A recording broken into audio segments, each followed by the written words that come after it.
ലളിതാ സഹസ്രനാമത്തിലെ 176வது ശ്ലോകം.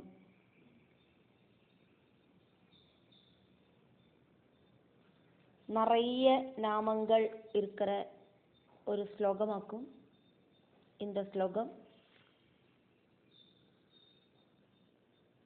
9 நாமங்களாக்கும் இந்த ஸ்லோகத்தில் இருக்கு.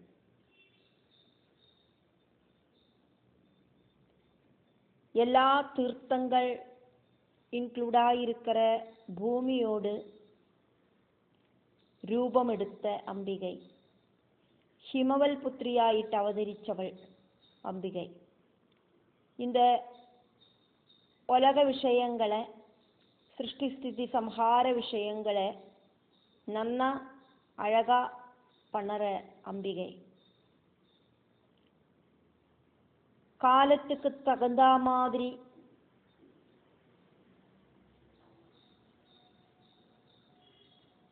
தர்மங்களை தீர்மானம் பண்றவள், தர்மங்களை வர்த்திப்பிக்கிறவள், எல்லா உலகங்களுக்கும் அப்பாற்பட்டவள், சத்குண ரஜோகுண தமோ குணங்களுக்கு அப்பாற்பட்டவள், பிரபஞ்சத்தில் இருக்கிற எல்லா விஷயங்களுக்கும் அப்பாற்பட்டவள், ராகத்வேஷங்களொന്നും இல்லாத அமைதியான ரசத்தில் இருக்கிறவள், பிரம்மானந்த ரசத்தில் இருக்கிறவள். இப்படி எல்லாமாக்கும் வாக்தேவிகள் தேவியை ஸ்துதிக்கிறார். தராதர சுதாதன்யா தர்மிணி தர்மவர்தினி லோகாதீதா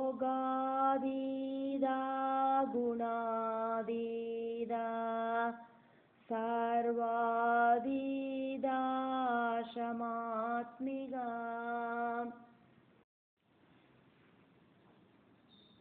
தரா தரசுதா தன்யா தர்மிணி தர்மவர்தினி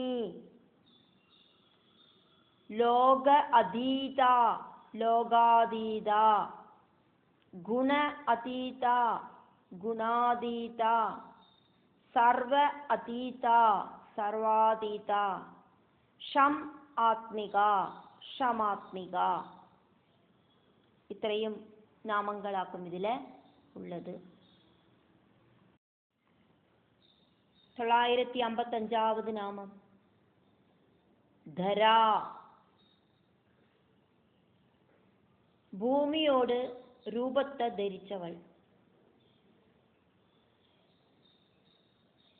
பூமியில வனங்கள் இருக்கு, மறுபூமிகள் இருக்கு, பர்வதங்கள் இருக்கு, புனித நதிகள் இருக்கு. இதெல்லாம் இன்க்ளூடா இருக்கிறவள், பிரபஞ்சத்தை தாங்கி நிறுத்துற சக்தி அப்படின்னு அர்த்தம். 2 அக்ஷரங்களோடு கூடின நாமமாக்கும் இது. தரா அப்படின்னா பூமி அப்படின்னு அர்த்தம், கர்ப்பபாத்திரம் அப்படிங்கிற அர்த்தம்.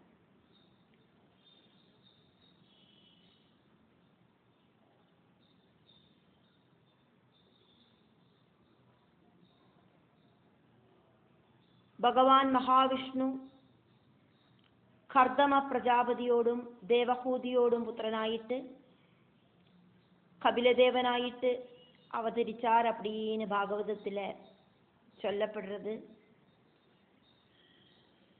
கபில மகர்ஷி தன்னோட அம்மையான தேவஹூதிக்கு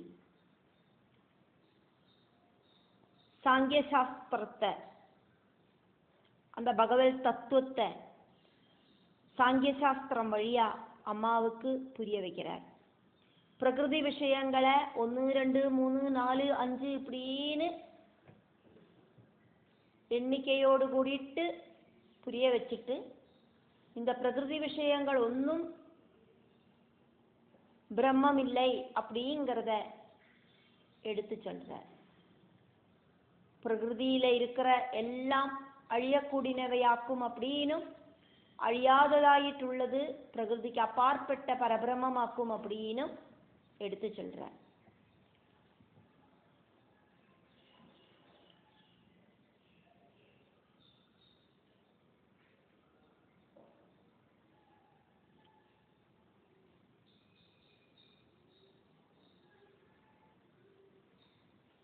அம்மையோடு கர்ப்பபாத்திரத்தில் குழந்தை உருவாகிறது. புருஷனோடு அந்த ரேதஸ் ബീജം സ്ത്രീയോട് അണ്ടവുമായിട്ട് കൂടിച്ചേർന്ന് ഭ്രൂണമായിട്ട് മാറരുത്. கொஞ்ச நாள்களுக்கு அப்புறம் ഭ്രൂണം മാംസപിണ്ഡമായിട്ട് മാറരുത്.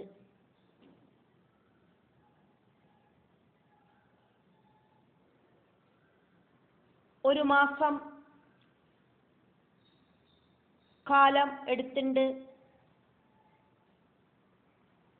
ശിരസ്സുണ്ടാകേണ്ട സ്ഥാനവും 2 മാസം കാലം എടുത്തിട്ട് നഖരോമങ്ങൾ ഉണ്ടാകേണ്ട സ്ഥാനങ്ങളും എല്ല്, ചർമ്മം, ലിംഗദ്വാരം ഇതിനോട് സ്ഥാനവും നിർണയിക്കപ്പെടുന്നത്.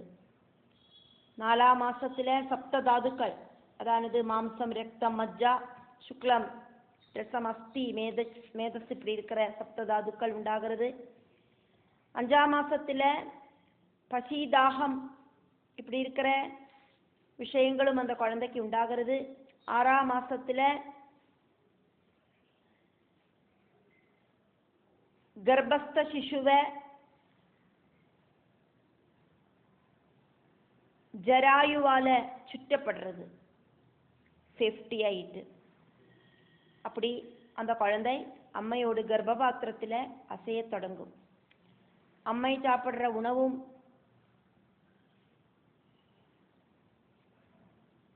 தண்ணியும் எல்லாம் அந்த குழந்தையோடு சப்ததாதுக்களோடு வளர்ச்சிக்கு காரணமாகிறது. பூர்ண வளர்ச்சி அப்படிங்கிறது 10ஆம் மாசத்திலேயாக்கும் குழந்தைக்கு உண்டாகிறது. 10 மாசம் அப்படின்னு சொல்றது 27 நட்சத்திரங்கள் இன்க்ளூட் ஆகியிருக்கிற நட்சத்திர மாசத்தை அடிസ്ഥാനപ്പെടുത്തിയാക്കും. அப்படி ஆகிறத 270 நாள்களாக்கும் ஒரு குழந்தை கர்ப்பபாத்திரத்தில் இருக்க வேண்டிய காலகட்டம். சூதிகாவாதத்தோடு சக்தியால குழந்தை கர்ப்பாசயத்திலிருந்து வெளியில தள்ளப்படுறது. அதிசூக்ஷ்மமா இருக்கிற பிரகிருதியோடு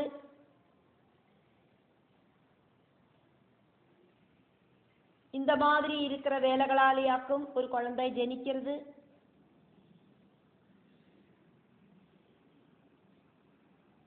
ஒரு குழந்தையோட உத்பவம் கம்ப்ளீட் ஆயிட்டும் அம்மாவோட கர்ப்பபாத்திரத்தில் வச்சாக்கும் நடக்கிறது. பராசக்தியோட சைதன்யம் இல்லாதக்கு இது சம்பவிக்காது. தரை அப்படிங்கிற தேவியா ஸ்திரீயோடு கர்ப்பாசயமாயிட்டு சிசுவுக்கு ஜென்மம் கொடுக்கிறது.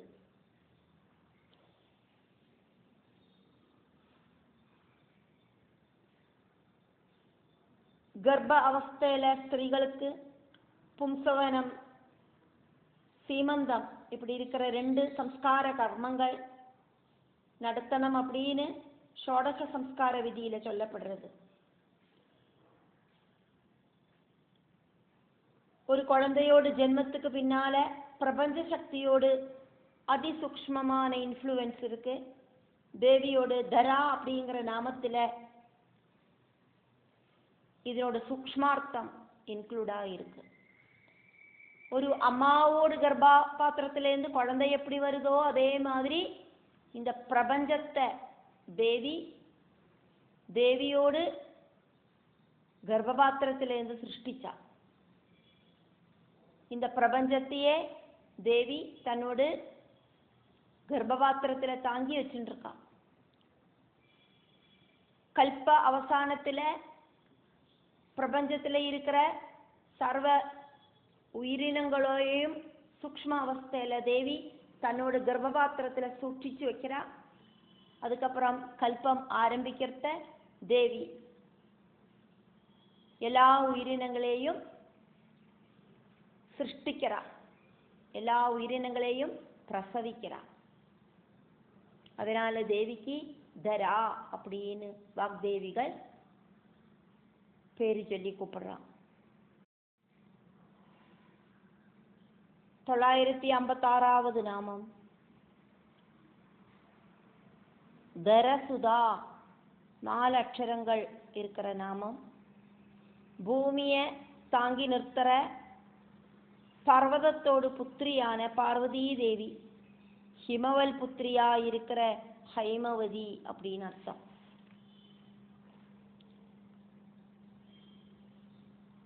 தரா அப்படிங்கிற சப்தத்துக்கு பூமி அப்படிங்கிற அர்த்தமும் இருக்கு. தரசுதா அப்படின்னா பூமி புத்திரி அப்படின்னு அர்த்தம்.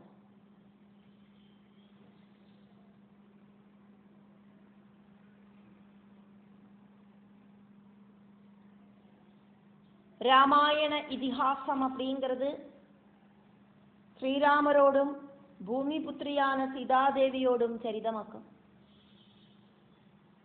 കുശധ്വജ രാജാവോട് പത്നിയാക്കും മാലാവതി. മഹാലക്ഷ്മിയോട് അനുഗ്രഹത്താൽ അവൾക്കൊരു പെൺകുഴந்தை പിറന്നത്. மகாலட்சுமியோடு அம்சாவதாரமான அந்த குழந்தைக்கு வேதவதி அப்படின்னு பேரு போட்டா.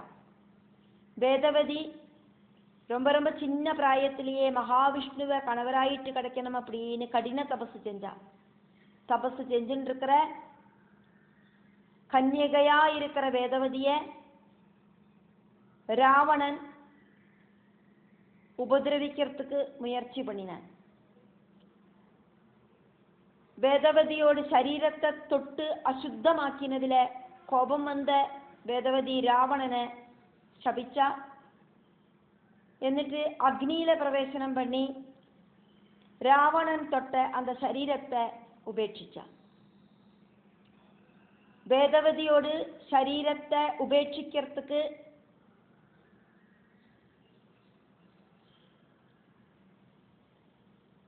காரணமான ராவணனோடு மரணத்துக்கு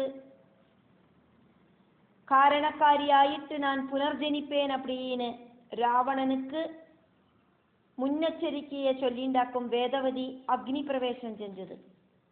ஜனக மகாராஜா வயலில் மண்ணை உழுது மறிச்சுட்டு இருக்கிறதையாக்கும் பூமி புத்திரியான அந்த சீதையை கிடைச்சது. சொந்தம் புத்திரிய மாதிரி காப்பாற்றி ஸ்ரீராமருக்கு சீதாதேவியை ஜனக மகாராஜா திருமணம் பண்ணி கொடுத்தார். ஏக பத்னி விரதனா இருக்கிற ஸ்ரீராமரோட பத்னியாயிட்டு சீதை நிறைய காலம் பட்ட மகிழ்ச்சியாயிட்டு வாழ்ந்தா. கடைசியில பூமியிலேருந்து வந்த சீதாதேவி பூமியில லயிக்கவும் செஞ்சா. பூமாதேவியோடு புத்திரியான சீதாதேவி ஆதிபராசக்தியாயிருக்கிற ஜெகதம்பிகையே தான். அதனால தரசுதா அப்படின்னு சொன்னது இங்க சீதாதேவிய ஆக்கும். வாக்தேவிகள் சீதாதேவிய ஆக்கும் இங்க தரசுதா அப்படின்னு சொல்லிண்டு ஆதிபராசக்திய ஸ்துதிக்கிறார். சீதாதேவியாயிருக்கிற ஆதிபராசக்தி அப்படின்னு கூப்பிடுறார். 957வது நாமம் 2 அக்ஷரங்களோடு கூடின நாமம் தன்யா. திரிமூர்த்திகளையும் லோகபாலர்களையும் பல பல வேலைகளை செய்யறதுக்கு தேவி அப்பாயிண்ட் பண்ணியிருக்கா. அவளெல்லாம் கரெக்டா அவளோட வேலைகளை பண்றத பார்த்துட்டு தேவிக்கு ரொம்ப சாட்டிஸ்ஃபேக்ஷனா இருக்கு.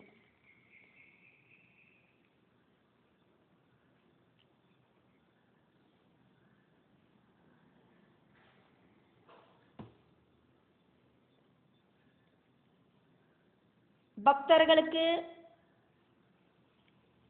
தேவிய உபாசிக்கிறது மனசுக்கு சாட்டிஸ்ஃபேக்ஷன் கொடுக்கிறது. பொதுஜனம் பலவிதம். ஒவ்வொருத்தருக்கும் மனசுக்கு திருப்தி அப்படிங்கிறது பல விஷயங்களிலேயாக்கும் கிடைக்கிறது. சிலவாளுக்கு தனம் கிடைச்சதுனால சாட்டிஸ்ஃபேக்ஷனா இருக்கும். தன்யா அப்படின்னா தனம் கிடைச்சதால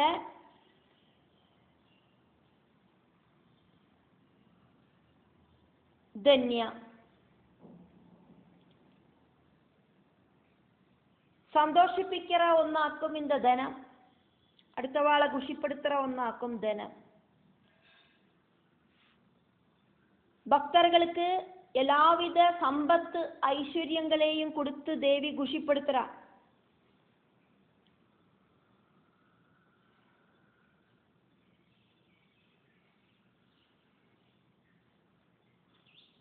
தேவி பக்தர்களுக்கு எல்லாவித ஐஸ்வர்யங்களை தேவி கொடுக்குறாளே. இப்போ தேவி பக்தர்கள் ரொம்ப குஷியா இருக்கிறத பார்த்து தேவிக்கும் சந்தோஷம் அப்படிங்கிறது உண்டாகிறது.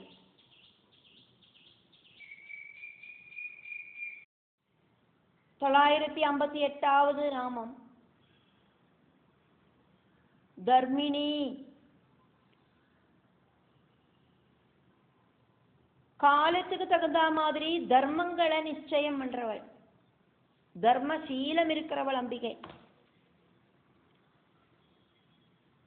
எந்த ஒரு அழுக்குமில்லாதக்கு, രജോഗുണ തമോ ഗുണങ്ങളൊന്നും ഇല്ലാതക്ക് തൂയ്മയായിരിக்கிற അംബികை.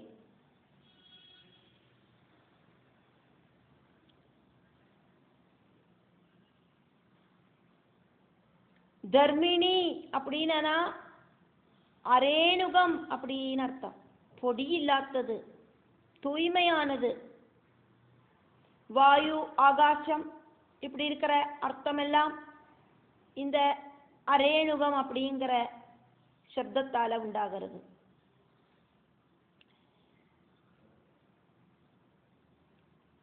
சிருஷ்டிஸ்திதி சம்ஹாரங்களை தேவி பண்ணறா அப்படின்னாலும் தேவிக்கு எது கூடயும் எந்த ஒரு அட்டாச்மெண்ட்டும் இல்லை. இந்த பிரபஞ்சத்துல சத்தியமாയിട്ടുള്ളത് அதிபராசக்தி மட்டும்தான், வேற ஒரு சக்தியும் இல்லை. ஆகாசத்திலேந்து வாயுவுக்கு எந்த ஒரு மாலின்யங்களும் பாதிக்கிறதில்லை.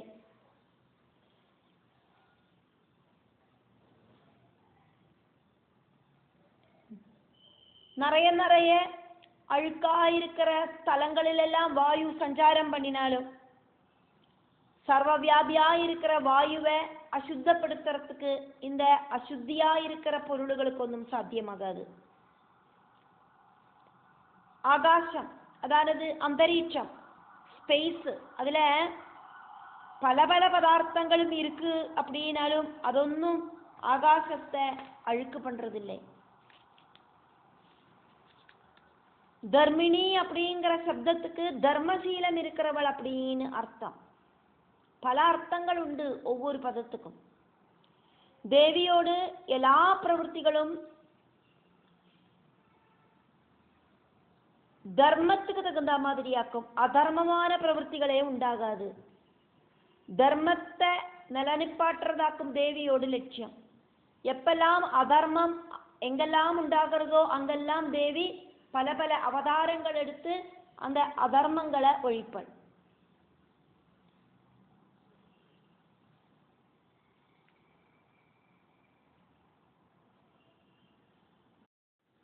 தொள்ளாயிரத்தி 59வது நாமம் 5 அக்ஷரங்களோடு கூடின நாமம் தர்மவர்தினி.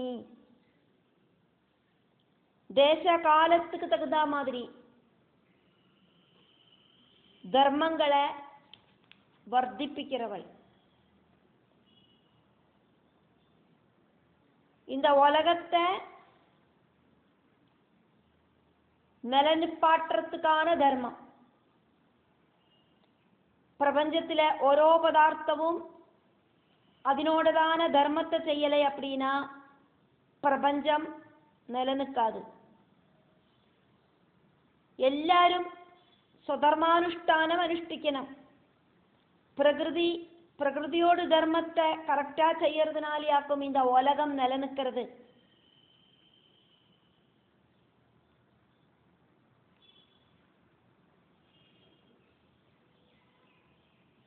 அதர்மத்தை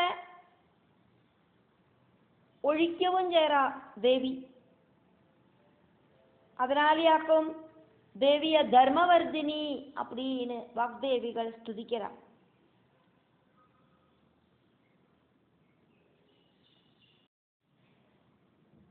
பகவான் ஸ்ரீகிருஷ்ணன் பகவத்கீதையில அர்ஜுனனுக்கு உபதேசம் பண்றார்.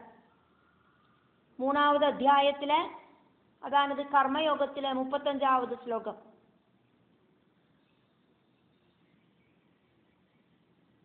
ஸ்ரேயான் ஸ்வதர்மோ விகுண பரதர்மாத் ஸ்வனுஷ்டிதாத் ஸ்வதர்மே நிதனம் ஸ்ரேய பரதர்மோ பயாவஹ. നമ്മ അനുഷ്ഠിക്കപ്പെട്ട பரதர்மத்தை விட சிரேஷ்டம் அப்படிங்கிறது குணமில்லாததாக்கும், அப்படின்னாலும் சுதர்மம் அனுஷ்டிக்கிறதாக்கும்.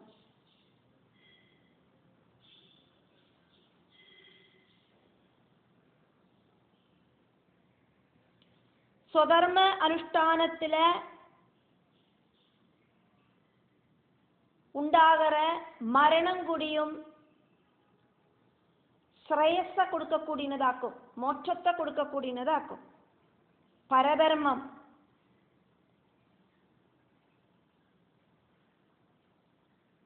அது பயத்தை உண்டாக்குறதாக்கும். ஜென்மவாசனைகளுக்கு தகுந்த மாதிரி கர்மம் செய்யறதாக்கும் சுதர்மானுஷ்டானம். அதை எல்லாரும் செய்யணும் அப்படின்னாக்கும் பகவான் சொல்றது.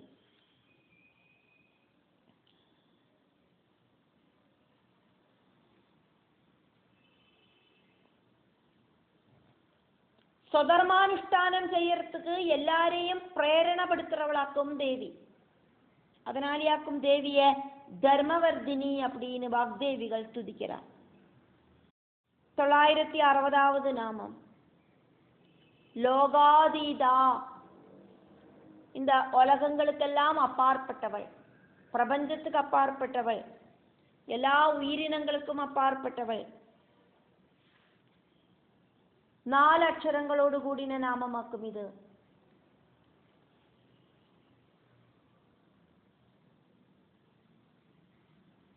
ஈரேழு 14 லோகங்கள் கூடி சேர்ந்ததாக்கும் இந்த லோகம் அப்படிங்கிறது.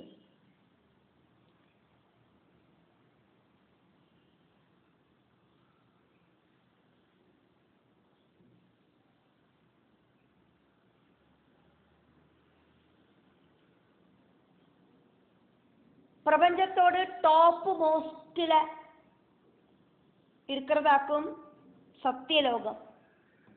சத்தியலோகத்துக்கு கீழே தபோலோகம், தபோலோகத்துக்கு கீழே ஜனலோகம், ஜனலோகத்துக்கு கீழே மகர்லோகம், மகர்லோகத்துக்கு கீழே சொர்லோகம், சொர்லோகத்துக்கு கீழே புவர்லோகம், அந்த புவர்லோகம் அதுக்கு கீழே இருக்கிறதாக்கும் இந்த பூலோகம். அப்படியாக்குமா பூலோகத்துக்கு மேல 6 லோகம், அப்புறம் பூலோகம், மொத்தம் 7 ஆச்சா.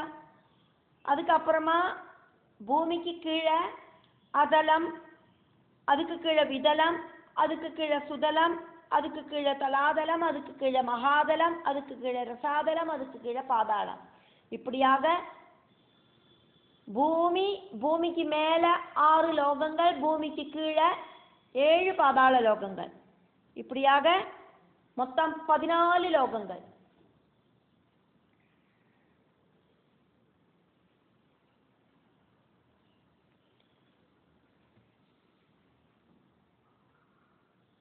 இந்த 14 லோகங்களுக்கு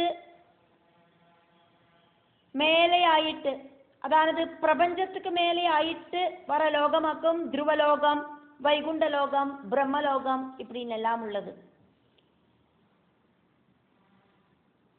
எல்லா லோகங்களுக்கும் அப்பாற்பட்டதாயிட்டு லலிதாதேவியோடு சர்வலோகமும் இருக்கு.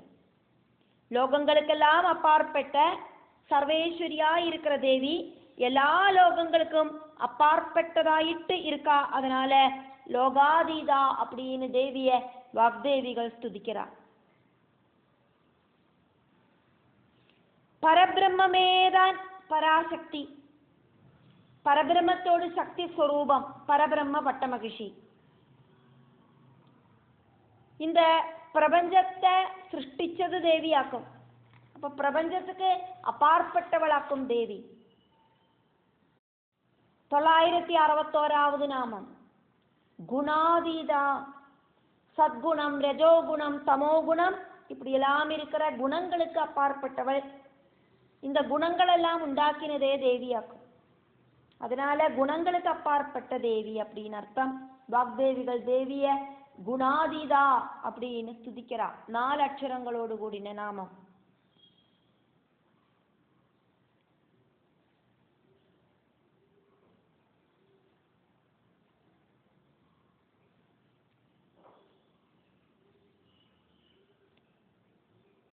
ஆதிபராசக்தியா இருக்கிற தேவி நிர்குண பிரம்மாவஸ்தையில திரிகுணங்களுக்கு அப்பாற்பட்டவளாயிட்டு இருக்கா.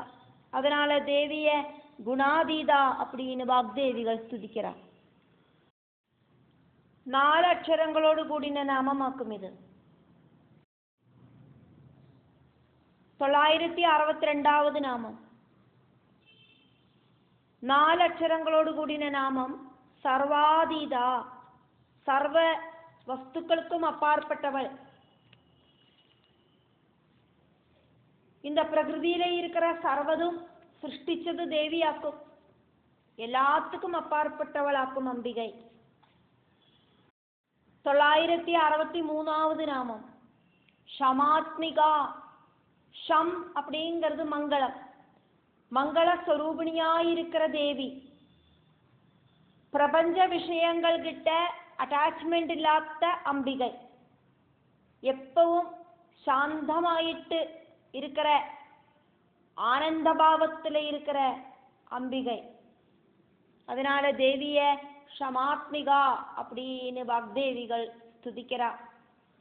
பரபிரம்ம பட்ட மகிழ்ச்சியாக்கும் தேவி. பரபிரம்மம் பிரகிருதிக்கு அப்பாற்பட்ட அந்த பரபிரம்மத்தோடு சக்தி பாவமாக்கும் தேவி. எப்பவும் பரபிரம்மத்தோடு கூடி சேர்ந்து நிற்கிற தேவி பூர்ண ஆனந்த ஸ்வரூபிணியாக்கும். அதனால தேவிய ஷமாத்மிகா அப்படின்னு வாக்தேவிகள் துதிக்கிறார்.